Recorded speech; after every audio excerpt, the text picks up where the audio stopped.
Olá pessoal, tudo bem? Bom dia. Eu sou João Pedro, aluno da Universidade Federal Rural de Pernambuco, cursando atualmente o curso de Engenharia Elétrica. Faremos uma apresentação breve hoje sobre transformadores de instrumentos, cujo qual o professor que redige nossa disciplina é o professor Dr. Jean Torelli. Bom, em relação ao roteiro da apresentação, nós começaremos falando um pouco do contexto técnico.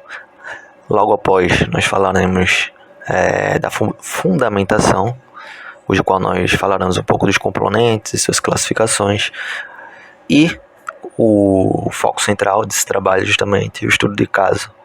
Então, a gente vai falar um pouco do dimensionamento do TC, dimensionamento do TP, sua seleção comercial de validação, que é mais congruente com as características que foram impostas nesse trabalho. E para finalizar, nós vamos falar um pouco da síntese final. Então, para começar, nós falamos um pouco do objetivo do trabalho, cujo qual envolve o problema de engenharia que está sendo proposto e o resultado esperado. Então, o problema que está sendo proposto é fazer justamente o que? A especificação desses transformadores de instrumento para uma cabine de média tensão, no caso do estudo de caso. Vai ter que fazer uma garantia dos sinais secundários seguros para os medidores e relés e atender simultaneamente a medição de faturamento para a proteção elétrica. E o resultado esperado, após todos esses estudos, é ter uma boa relação de transformação, verificar se a carga secundária está sendo admissível e confirmar a suportabilidade térmica desses equipamentos, fazendo assim uma boa consolidação da ficha técnica para aquisição. Além disso, nós falaremos também e faremos uma breve comparação do cenário sem os transformadores de instrumentos e com os transformadores de instrumentos. Os medidores e relés ficariam expostos na média tensão, no caso sem os transformadores de instrumentos. Nós temos aqui os tópicos bem destrinchados e bem aquisitados. Aqui, no cenário sem transformadores, nós teríamos medidores e relés que ficariam expostos na média tensão. Nós teríamos correntes elevadas, cujo qual exigiriam instrumentos robustos e inseguros. A operação e a manutenção teriam um risco elétrico elevado, justamente devido às características destes equipamentos, dos transformadores de potência, que servem tanto para medição como para proteção. Além disso, o custo e a complexidade dos equipamentos secundários aumentariam. Então, é muito mais vantajoso trabalhar com os TIs, que são os transformadores de instrumentos, pois nós teríamos aí um isolamento galvânico entre potência e controle, nós teríamos uma medição e proteção mais confiáveis. Os sinais secundários ficariam, consequentemente, mais padronizados para os medidores e relés. Então, o foco central é justamente isolar, reduzir e padronizar essas grandezas elétricas. Além disso, este trabalho normativo baseou-se nas normas regulamentadoras 6856, 6855, a 61869, e os critérios traduzidos em projetos foi justamente contra as classes de exatidão, para medição de faturamento, o fator limitante de exatidão, as relações nominais dos equipamentos, o isolamento e a suportabilidade, fazer os ensaios e toda a documentação e compatibilidade com os catálogos que se foram requisitados neste trabalho. Ok? Então, tendo em vista isso, nós já podemos começar a falar um pouco das funções e parâmetros do transformador de corrente e do transformador de potencial. O transformador de corrente, TC, ele é ligado em série com o circuito primário. Ele visa reduzir a corrente elevada para o sinal secundário, que geralmente é padronizado, como 5 amperes. Além disso, ele alimenta os medidores, os relés e a supervisão, sem expor os equipamentos à média tensão. Já o transformador de potencial, o TP, ele geralmente é ligado em paralelo com o circuito primário. Ele visa o quê? Reduzir tensão de média tensão para um valor seguro, como 115 volts. Além disso, ele alimenta a medição de tensão, potência, energia e relés 5927. Além disso, foi também frisado aqui algumas especificações de projeto, como a relação corrente-corrente, classe, E a suportabilidade é o curto em relação ao transformador de corrente. Já o transformador de potencial, a gente trabalha com a relação tensão-tensão, né? A gente trabalha com a sua classe também, né? E a potência térmica, tá? Ou seja, ambos isolam um circuito de potência e padronizam sinais para medição e proteção. Em relação à arquitetura do estudo de caso, né? Nós temos aqui um breve fluxo primário em 13.8, né, onde a gente tem uma espécie de cronológico, cujo qual a gente vai ter a rede da concessionária. Logo após essa rede terá-se o cubículo em média tensão. Após isso, né, nós teremos justamente esse âmbito de instrumentação, né, que vai se conter o transformador de corrente e o transformador de potencial, fazendo-se assim, claro, a planta industrial de 2.500 kVA. Esses sinais secundários eles vão ser padronizados, né? Ou seja, esses transformadores de instrumentos vão ficar responsáveis justamente pela medição de faturamento e pela proteção, tá? Então, nós temos aqui embaixo um breve descritivo, né, cujo qual o papel dos transformadores de instrumentos é justamente isolar o circuito de potência e converter corrente e tensão em sinais seguros, precisos e compatíveis com medidores e relés, tá ok? Então, falando um pouco agora dos dados de entrada do alimentador industrial, em relação aos parâmetros, nós definimos uma tensão nominal da rede, uma frequência nominal, o sistema cujo qual se está sendo implementado, a potência máxima instalada, o fator de potência médio, o curto-circuito máximo, a sobrecorrente de proteção e o âmbito de instalação, que é muito importante também. Partindo-se da tensão nominal, né, se fosse considerado, claro, é uma tensão nominal de 13.8 kV, uma classe de isolamento de 15 kV, a frequência padronizada de 60 Hz aqui no Brasil. O sistema ele é trifásico a 3 fios, possui um neutro, né, e um cabo de aterramento. A sua potência aparente máxima, né, no caso a sua potência máxima instalada é de 2.500 kVA. Seu cosseno fator de potência ele foi considerado como padrão normativo lá em 0.92. E além disso nós temos a corrente de curto, né, que foi denominado ICC, justamente por ser curto-circuito, que é de 12,5 kA durante com o tempo de um segundo, né? Tá, para não ficarmos muito focados nesses parâmetros, nós passaremos e falaremos um pouco dos instrumentos secundários e cabos, que também é uma parte importante para o dimensionamento dos instrumentos, assim como dos parâmetros primários da rede, né? Então, a gente fala um pouco da medição de corrente, que a gente utilizou o medidor eletrônico digital, a gente tem o relé microprocessado 551, o medidor eletrônico digital, o relé microprocessado 5927, os cabos dos T6 foram cabos de 4 mm e dos TPs cobre de 2,5 mm, né? Considerando que nós temos um percurso de ida e volta de 10 metros para ambos os casos de TC e TP, né? Além disso, nós temos também o consumo considerado, se foi considerado também como 0,2 VA por bobina de corrente, 0,15 VA por bobina de corrente em relação à proteção de corrente e 0,5 VA por bobina de potencial em relação à medição de potencial, tá? Então, isso aqui foram os parâmetros considerados, né, dos instrumentos secundários e cabos. Tendo em vista tudo isso, nós podemos fazer já uma sequência cronológica do dimensionamento, né? Aqui nós temos uma entrada técnica, cujo qual nós temos um cálculo elétrico, um requisito mínimo e uma especificação de compra, né? Cujo qual nós veremos mais adiante. Aqui nós temos já o caso de dimensionamento do TP, né? Nós temos 3 passos que são feitos e considerados importantíssimos, né? Primeiro, a gente tem que saber a sua corrente nominal, depois a sua relação, né?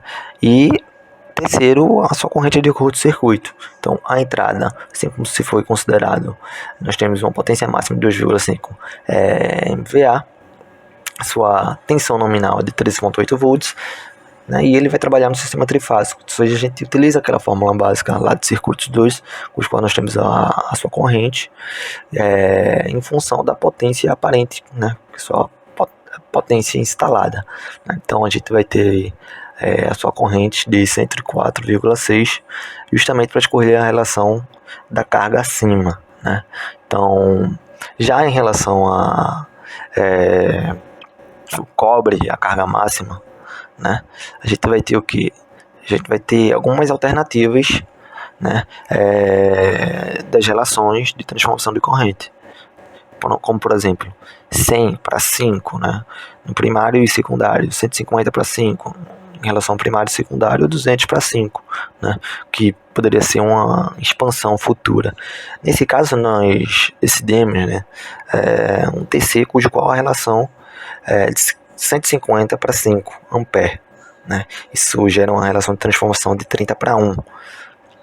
Assim nós teremos cobre a carga máxima, mantendo uma boa resolução e evitando uma relação excessiva, tá ok? Em relação às correntes de curto-circuito, nós temos uma entrada de 12,5 kA, né? Uma corrente de fase nominal de 150 A. Um fator exigido, né, vai ser justamente a corrente de curto-circuito dividido por essa corrente de fase nominal. Vai dar justamente 83,33, tá ok? Isso no caso esse vai ser o fator que deve ser menor que 100, tá? Para justamente entrar nessa validação da ficha técnica, né, que justamente entrou nos âmbitos normativos de toda essa todo esse dimensionamento. Isso vai fazer também aqui, né, o fator justamente para ter suportabilidade térmica. Então a gente tem uma síntese cuja correlação é de 150 para 5, com cobre a carga, no caso a carga máxima, definição da relação de transformação de corrente de 30 para 1, e isso vai atender, claro, a suportabilidade técnica, visto que o nosso cálculo do fator exigido deu menor do que 100, tá ok?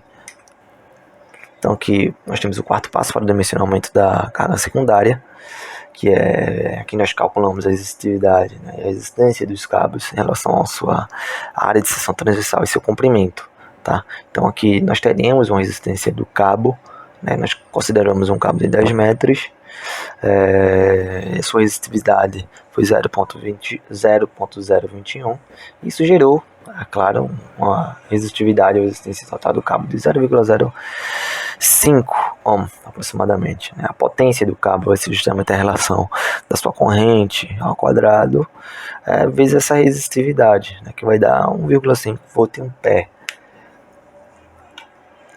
No caso aqui, essa relação não é volt ampere, né?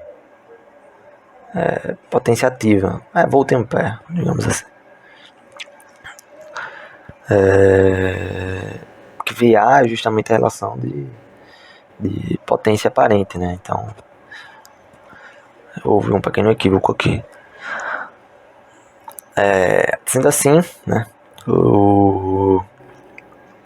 já tendo esses parâmetros, né, do TC, nós poderemos, né, já ter em mente algumas medidas para definição, né, do nosso TC, tá? Então a gente tem aqui a medição ao faturamento, né, que vai exigir uma alta precisão para energia faturada. A classe adotada foi a 0,3, a carga padronizada foi a C12,5. E a gente tem também o núcleo 2, que é de proteção industrial. A gente tem o núcleo 1 e o núcleo 2, né? Então o núcleo 2 ele vai justamente tem esse papel de manter a fidelidade, né, antes dos níveis elevados de falta, né?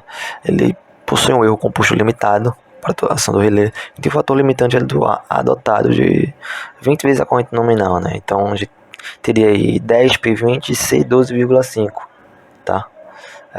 Ou seja, o resultado do TC vai ser o que? 3 unidades monofásicas com classe de 15 kV, uma relação de 150 para 5, que se foi calculado anteriormente, e 2 núcleos independentes, tá? Que é núcleo 1, que vai ser responsável pela medição do faturamento, e o núcleo 2, que vai ser responsável pela proteção industrial, que é 10P20 C12,5.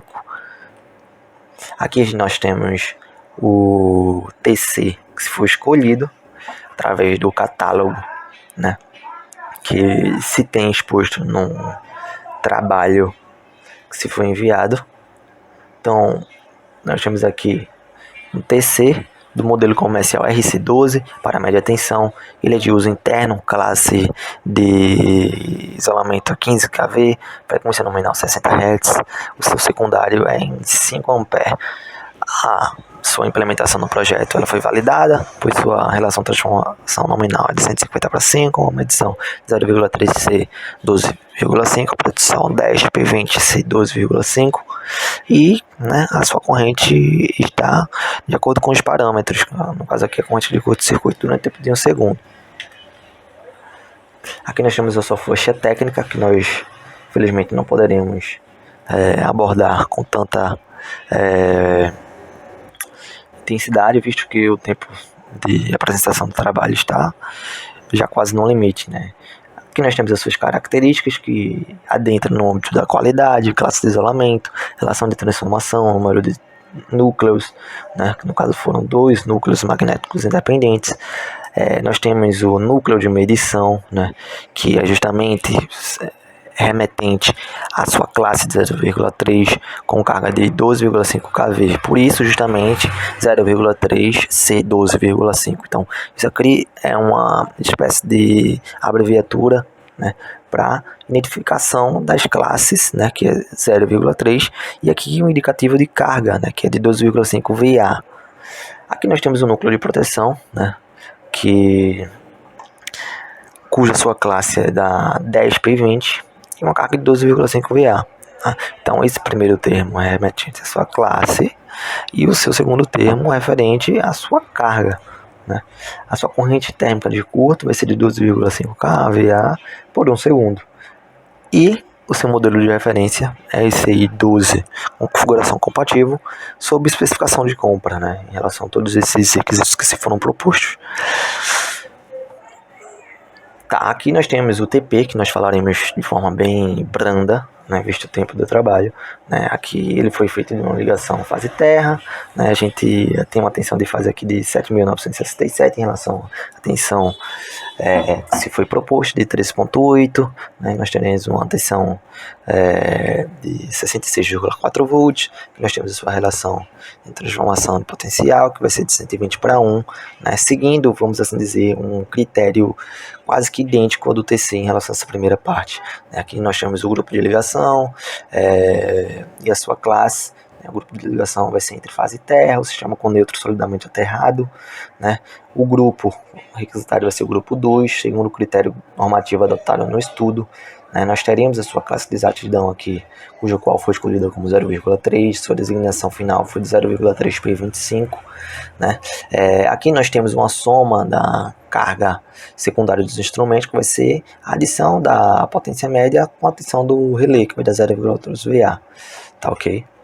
Aqui nós temos o nosso TP selecionado, que também seguindo os critérios normativos do catálogo, né? Então aqui nós temos os dados que se foram implementados de acordo com os cálculos técnicos que se foram realizados. Aqui nós temos a nossa ficha técnica do TP, né? Uma especificação técnica selecionada, né? 3 unidades por monofásico, né? Uma classe de isolamento de 15 kVA, né? E aqui o modelo utilizado, escolhido foi o RPI. Então, nós temos aqui também a matriz de visualização final, cujo nós temos os requisitos de TC e os requisitos do TP. Nós temos aqui o isolamento, a relação, medição, proteção, curto, relação térmica e o ambiente que se for escolhido, né? Então, todos os cálculos estão devidamente validados de acordo com o cenário que se foi proposto. Aqui nós temos os conjuntos que vão ser adotados na implementação deste projeto e a conclusão, né? A mensagem final que se fica é que a escolha correta de TCP/IP garante medições confiáveis, proteção seletiva e maior segurança operacional em subestações industriais. Então é um prazer aprender esse projeto e esse trabalho de estudo. E aqui nós estamos com as nossas referências. Então, espero que vocês tenham gostado. Obrigado por assistir até aqui.